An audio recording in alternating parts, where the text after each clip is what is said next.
Ah, yes, we are back on the air on Sportsmanlike content across all Maple Leaf platforms. Welcome to the National Hockey League, and welcome to Original Six Night here at Real Sports Bar and Grill in downtown Toronto, getting you set for the Leafs and Habs Saturday night. Doesn't get any better. Mayday is back in the chair after a long road trip for the team. We'll get to that in a moment. And a very special guest we'd like to welcome in Austen Alexander. Austen, how are you? I'm doing very well. Thanks for having me on. Well, it's great to have you. Sketch, comedy, you name it. I don't know if we're getting the real Austen, if we're in character. You got great salad tonight. What brings you to town? It's always growing. Well, you know, I got a show happening in the concourse. Starts at 7 p.m. It's It's your show. Yeah, it's my show. I'm just trying to write some stuff down for you. I'm trying to remember the name of the show. So you're the comedian. Got it. Let me make a quick note of that. That was actually really funny. Mayday, bail him out over there. Oh, thank you. That was really funny. I was waiting to laugh. Yeah. My whole goal, though, is here to take your jobs.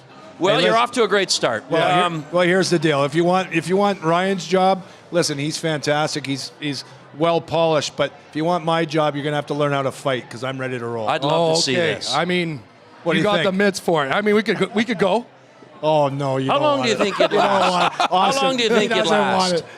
it. I led the league in penalty minutes when I was in the old MHA. Do you know what? If Did you? I did as a kid. Yeah. If now as you graduate to the next levels, you'd be wearing a visor, and I'd ask you to leave your visor on, and you know why? Well, yeah. Tell Because me. I'd love to smash it on your face. Woo! Now that's we'll the see internet, about that. baby.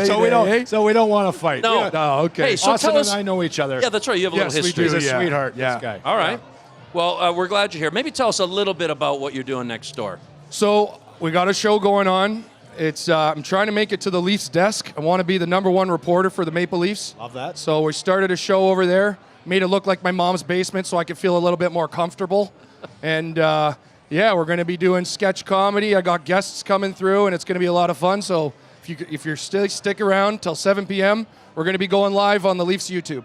All hockey all the time, or is it a little bit more than that? It's going to be a little bit. It's going to be behind the Leafs, behind the scenes. Okay. You know, sketches and characters and stuff like that. I like it. We're actually not allowed to talk about the game specifically. Hey, when so you- that's going to Keeps be it tough. spicy. Yeah. When we talk about Leaf fandom, Yeah. tell us about your interactions with fans, what you've already experienced, and how you became, a Leafs reporter or a guy that's passionate to become one. Last year, when we had the Leafs do their playoff run, I was called up to be the Leafs hype monitor in the Maple Leaf Square. So when I was doing that, I was interacting with a bunch of the fans and getting them all hyped up. And it was never a loss in my head. It was always, an absolute win. So trying to keep that energy up and bring that into the building tonight when we play the Habs. I like it. Beautiful. Yeah. Leaf fan growing up. I mean, you're an Oakville guy, but Oh, yeah. maybe how you kind of got into this along with your fandom. Yeah, I mean, I feel like the story's a tale as old as time. My dad was a big Leafs fan. I was watching it since I was a kid, and his dad was a big Leafs fan. So, I mean, couldn't be anything else, right? I can't wait to watch you. You've got a huge platform. I know the following in this genre, if you will, it's just exploded over the last little while with the help of social media and with everybody kind of forging their own way. Whoa. Yeah, I've been hitting Yvonne. I think a few more push-ups, maybe. Well, listen, we wish you the best of luck. I know you got to get set for this. Thanks so much. We appreciate it. We're going to get you to sign this hat. Oh, wow. Austin, this hat is going to be auctioned off. Thanks to Sean Bowen for bringing her in. You sign that. I know Will Arnett signed this hat, didn't he? How about it? Where's his We'll signature? auction that off for I'm charity. right here. Wow, right there.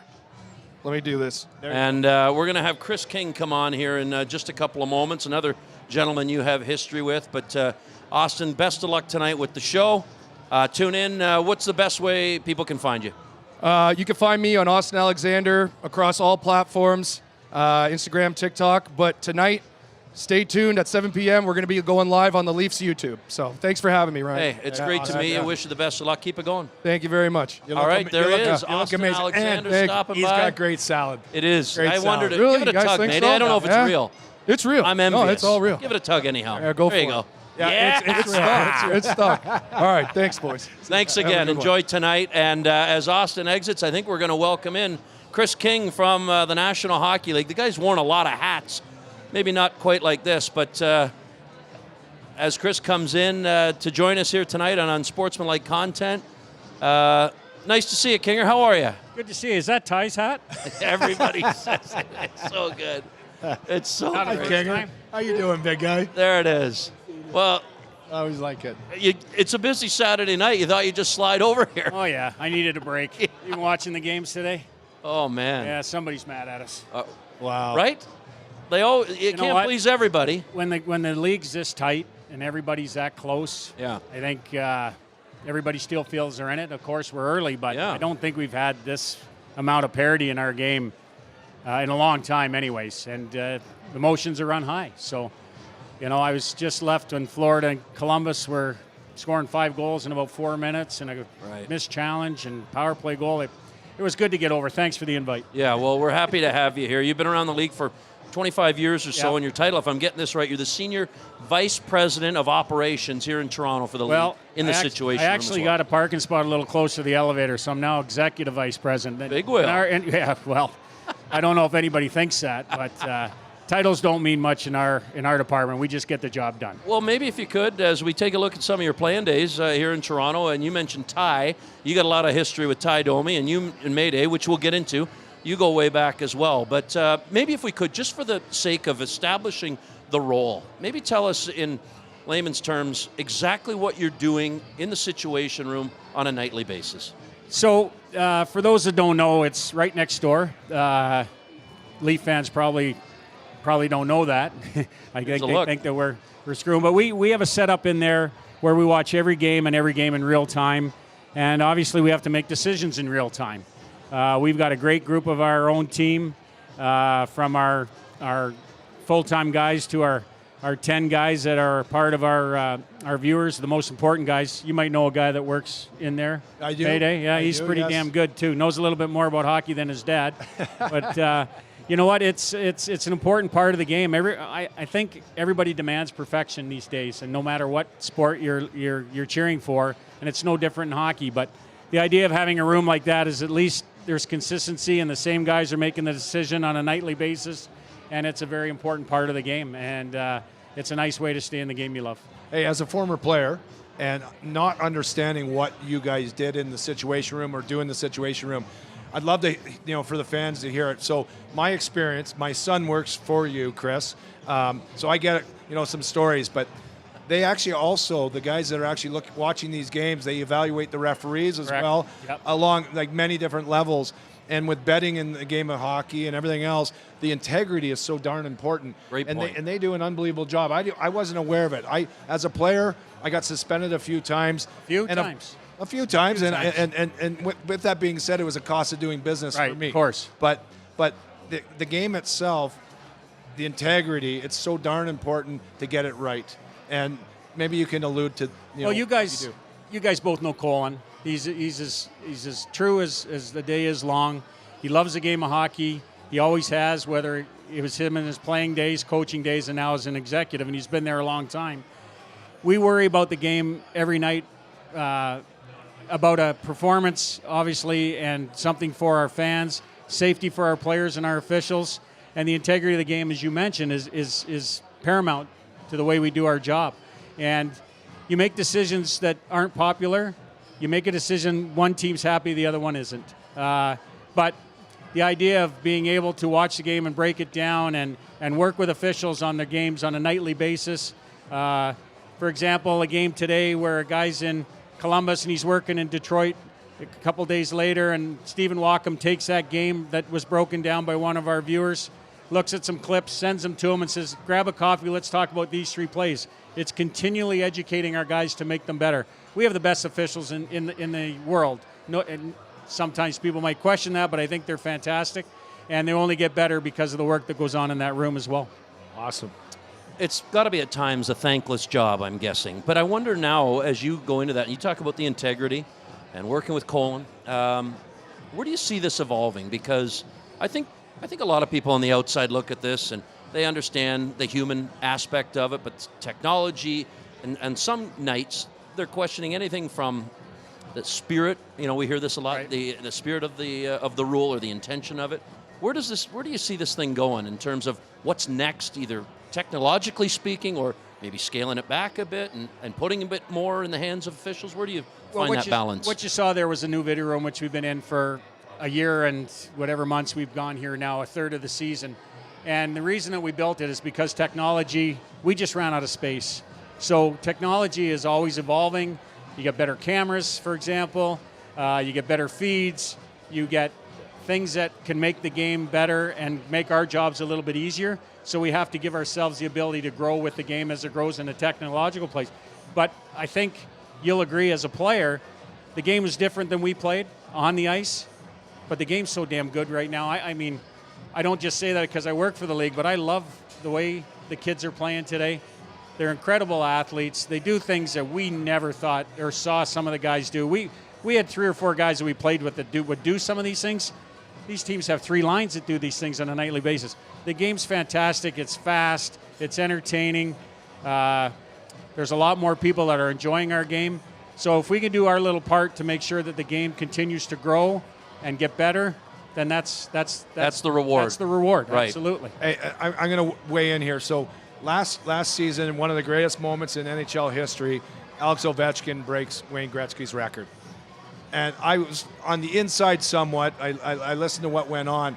Maybe you could tell the fans, and these are the things that these guys go through. Ovechkin scores. He breaks Gretzky's record. The building goes nuts. The in-arena feed breaks off, and it's actually into celebration mode. But the shot went through 2 players. What happens if one of those that shot itself actually glanced off the inside of a pant leg of his line mate? It's not his goal. And the NHL wants to get it right. There was 6 or 7 minutes. It went dark, and you guys were like scrambling to try to and make sure that you got it right. That's pressure. We had actually in place from about 9 goals down to make sure that every goal that was scored by Alex, actually it was a little bit longer than that. We do that on a nightly basis. We check every goal. We have an official scorer that works in our room upstairs, Sean Ellis, and he has to look at every goal that's scored to make sure the guys get their points, their assists, everybody wants them. So with Alex, we were obviously looking a little bit harder. But Brad's absolutely right. We had 2 extra guys on his games watching to make sure that the puck went in the net from his stick and didn't hit anybody else. And he's absolutely right. We said to TV going into this, if we're going to do this, you got to do your part, and you got to show us replays. But they went right to the celebration because that's what everybody wanted to see, and we never got a real good look that it didn't hit anybody till about 5 minutes into that celebration. So they were out there, and they had Wayne out there, and we still hadn't sure that it went in. And ultimately it did, and we were able to sign off on it, but that's part of some of the stuff we do as well. That's wild. Yeah, oh yeah. Real time, as you mentioned. Can you imagine that they do all that, and then we take the goal away and give it to Brad May? Yeah, well, oh my God. Remember when you scored was it Detroit? Hey, I scored a goal. By the way, I was working this night, so I'll let him set the table here. I did score some goals. Yes, I fought It's more. part of a rule change. But go ahead and tell him. So I scored a goal in Detroit. I actually was using Thomas Holmstrom's straight stick that game. First time ever using a stick that's dead straight. Off my backhand from the slot, I shoot the puck on the Dallas Stars. I score on Alex Auld. The puck goes directly in the net. It didn't go directly in the net. Well, it went under his pad. It went through him. No. And then it rolled into the net. I see it differently. Okay. But here's the thing. This is why there's always an argument. The puck went right in the net underneath the back, like little bit, like the padding in the back of the net, or maybe it trickled in, as Kris says. But the referee was in the corner, and it was an intention to blow because he lost sight of the puck. Right. And by the way, I understand that. It was my last goal. I still believe I scored 129 goals, not 128. But with that being said, who cares? It was 1 goal. But that night, it was a moment for me. Right. It was a moment for the NHL, and you guys did change something. We changed the rule because what happened was the puck was shot. The goalie made the save. He made the save a little bit. It continued to roll through. The referee blew the whistle. I shot the puck so hard there was no save. The referee blew the whistle, and then the puck continued into the net, is what he was saying. So this is a good goal, but as the rule read, he lost sight of the puck, had to kill the play. So now the rule is if the puck continues into the net as a result of a continuous shot, which Brad did, that he's part of the rule changes. So history, but I don't think we're getting you that goal back. Hey, I don't care about the goal. I care about our friendship, and to lead on. Kris and I did a wonderful thing about, actually it was right after 2009, the summer of, and maybe you can talk about it, Kris, when we went up to your hometown where you were born and raised up in Hornpain. Maybe tell the audience what we did. So we were at my hockey school in Gravenhurst, and Brad and I were sitting in one of the dressing rooms as the kids were on the ice with Survivor Man, Les Stroud, whose son was there, and Tyler was there, Brad's son. And he was talking about some of the shows, and we were kind of enamored with his stories because the guy's an absolute lunatic, right? He lives in the bush and doesn't bring any food and no shelter. So anyways, we were quite impressed with it. He says, well, I got to do a new show. You guys got any ideas? And I just got a call from my little town in Hornpain, Ontario, where they had to close the arena because the roof was leaking and they had no dehumidification system. They couldn't build the ice. Les says, well, maybe we can do something. So, of course, Brad knows everybody. We got airplanes through him. Les got his film crew. I got the guys. Brad got the guys. We went up. We had a Survivor Man challenge, and we raised $350,000. Put a new roof on, new dehumidification, all from a little conversation in the rink. It was unbelievable. I love it, boys. That's fantastic. And it's a great show. Oh, it's unreal. Oh, he is a lunatic. No, you didn't get lost. Well, you know what? They made it look like I got lost. Oh, no. However, You got lost. This is like the puck not going in. You guys were lost. It was a hell of a shot. Yeah, Kris. it was a good show. I trust you in this one. Hey, we want to say a big hello to everyone watching, not only across Maple Leaf platforms, but inside the bowl at the Scotiabank Arena on the big screen. So thanks for tuning in tonight. Let's talk a little bit while we've got you, Kris, just about your time as a Leaf, and I don't know, maybe even just, standout moments and memories from your time as a player in the National Hockey League. When I say about the time as a Maple Leaf, what comes to mind for you? Well, Daryl Sittler, of course. I was 9 years old in Hornpain, and Daryl came up to our hockey banquet, and I'd won an award, so I got a great picture of me as a little guy with Daryl. And I said, I'm going to play for the Leafs one day, and he's like, yeah, that's great, good thing, and I kind of, we had two channels, CBC and CBC French, and when they showed the Montreal games, I got really upset, right, because it means the Leafs weren't on that night. But anyways, that kind of started me down the road of really wanting to play. And I was in a small town 800, but continued on, got drafted by the Petes and got myself to the NHL. But I think the biggest memory of coming to Toronto as a free agent, my dad would never sit in the seats. He'd stand in Maple Leaf Gardens beside the goal judge down at, I guess it was the north end of the arena. And I remember coming out the tunnel the first time, and the lights were on, and remember the yellows, the greens, the reds, the blues. And my dad was down there, and he kind of gave me a wink, and I give him a thumbs up. And you know what? That was kind of the coolest moment because my dad was always a big Leaf fan, and me growing up as a Leaf fan and getting a chance to do it was incredible. I can't imagine. Was. That's a great moment. Yeah. Hey, not to mention, Kris was a captain in the National Hockey League, and to actually be bestowed with a C. Clearly, you have leadership qualities. You're running your division now. Executive senior vice president. Keep throwing those on. Maybe I'll get a close whatever that. spot. But Kris, leadership. Yeah. And how important it is what you do today and when you were a player. Well, you know what? You could easily put yourself in that category. We were raised the right way. We're always taught to give. It's more important than receiving. Learned that as a young guy. Was able to kind of live my dream because I got a chance to play in a great junior market like Peterborough for Dick Todd. Kind of lost my hands somewhere between Gravenhurst and Peterborough and started using them for different reasons in junior, but it got me to the ultimate goal of playing in the National Hockey League. And third and fourth liners have to do a little bit more sometimes if you're not scoring. And I just found that maybe being a vocal guy in the room and doing the little things that some other guys wouldn't do would keep me around, and it did for 15 years, and I wouldn't trade any of those years for anything. Love it. Well, 200 penalty minutes more than the next Peterborough Pete of all time. Kris King is the leader in that department. That's saying something. Peterborough's history, 804 PIMs, 200 more than the next guy. Yeah. I asked him before, I said, how many do you have? He goes, I don't know, around 700. Did we ever fight in junior? I guess we No, never played in junior. Did we? you're a little older than I am. I'm a lot older. Although my hair is much grayer. But you guys must have had some neat, you told the story off the ice, but when you saw him as a player, when you guys would interact, what was it like? Well, so I grew up as this kid dreaming to be in the NHL, and with the idea, understanding that the weight of the players that came before me. And I got to meet Kris. He was a tough player. I watched him in Toronto, Winnipeg Jets. We played. I had a team in Buffalo when I first made the Buffalo Sabres that we had a lot of robust forwards and players. And I never had to meet up with Kris, thank goodness. And we're dear friends to this moment. But he had some great fights with my teammates. Of course, I was cheering for them, not him.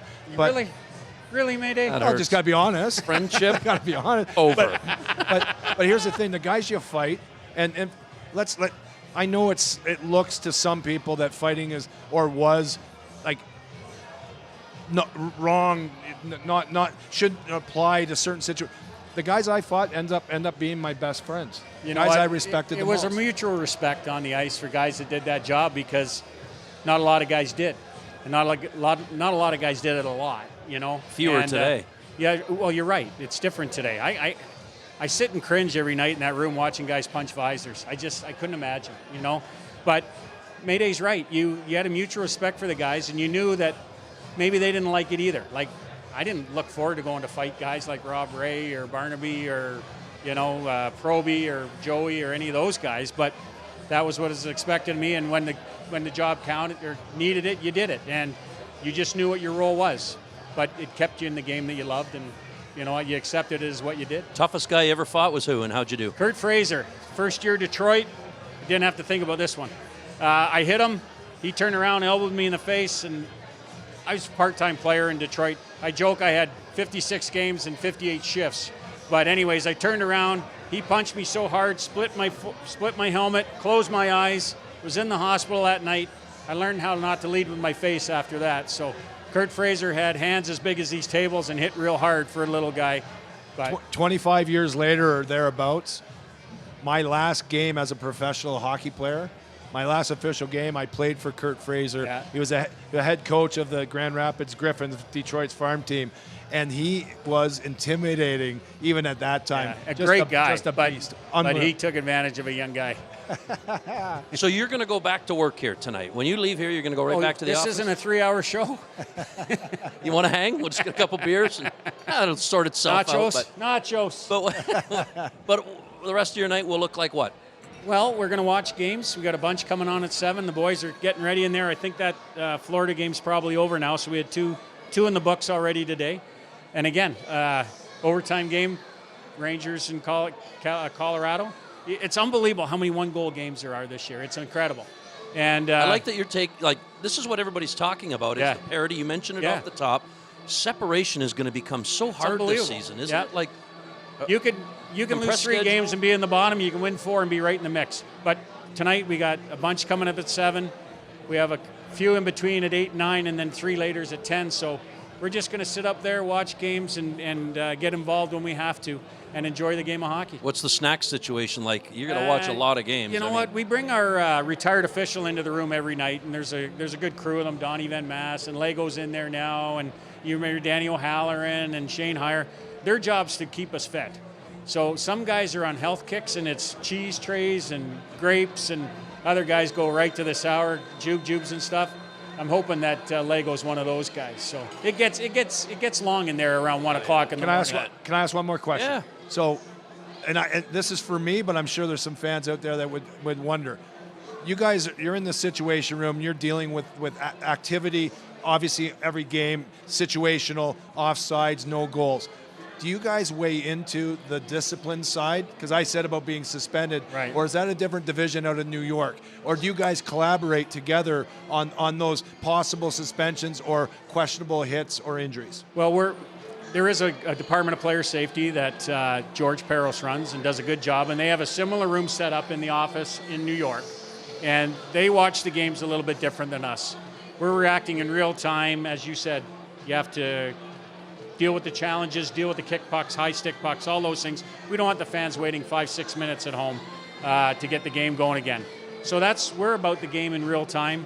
To answer your questions, if George calls and asks our opinion, we're certainly available to ask it. He's got a real good team of people that he uses there to do his job. But, you know, Coley did it forever. I was part of Coley's group when player safety was under Colin. So if George asks us our opinion, we'll certainly give it. We really appreciate the time and the insight tonight. Always love seeing you around the rink and, of course, this area. And stop by anytime. Well, Mayday's been there. Snacks, we talked before. I'd love to show you around. I'd love to do it. Maybe we can do a walk and talk in the situation room for one of our upcoming shows. It's a great idea. And make sure Ty gets his hat back, will you? Have you signed this thing yet? And I can say that, and if he was here, he'd probably get mad at me, but I played better parts of 11 years with him, so I always figured there should be a award in the NHL named after me for perseverance. We got to get him on the show here. Thank you. Okay, we'll take a quick break. Thanks, Kris. We appreciate Pleasure. it. Good luck Good tonight. to see you, Mayday. Best of luck the rest Thanks, of the way. pal. Great to see Thank you again. And meanwhile, we've got a game to get to. Leafs and Habs tonight. Just a few moments ago, I had a chance to catch up with Bobby McMahon. Hey, Bobby. Hey. What's going on? Not much. Nice to see you. Thanks for doing this. Yeah, thanks for having me. Hey, it's Saturday night in Toronto. Habs, Leafs. It doesn't get much better than that. I wonder, this rivalry, you saw them just recently, didn't go the way you wanted. What does tonight look and feel like for you? Bringing it home. Hopefully a lot of energy in this building. Yeah. Usually Saturday nights are always bigger, especially against Montreal. Sure. Should be exciting, and we're looking to get a good start here. What was the biggest maybe takeaway from the road that you'd like to bottle up and bring with you here and keep that momentum going for this tonight in the homestand?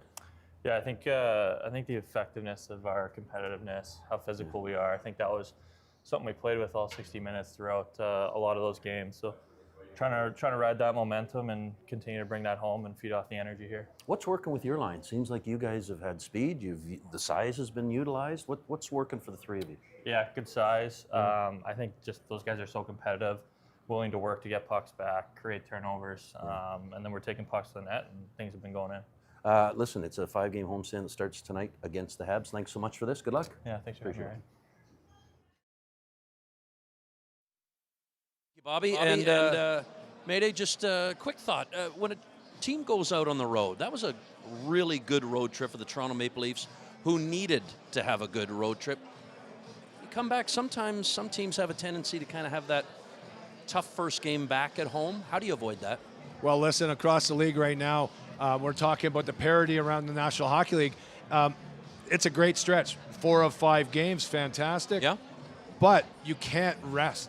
This is a massive game, a very important one, because when you get on a little bit of a run, it could go the opposite way as well. And we've seen teams all season, where they 1 step forward, 2 steps backwards. So that game coming home is awfully important.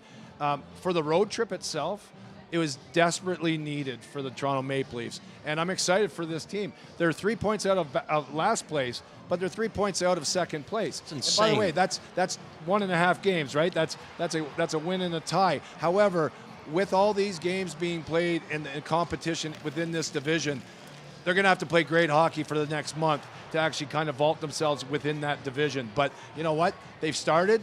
They're getting guys back from the injured reserve, and they're getting performances from the newer players that were added in the summer, and it's exciting to watch. Okay, one player they will not have now is Joseph Wall. So no Stolars, no Wall for what sounds like maybe about a week or so. You hope that's the worst case scenario. But how do they rally around that? And I've got about a minute left. Well, it's very simple.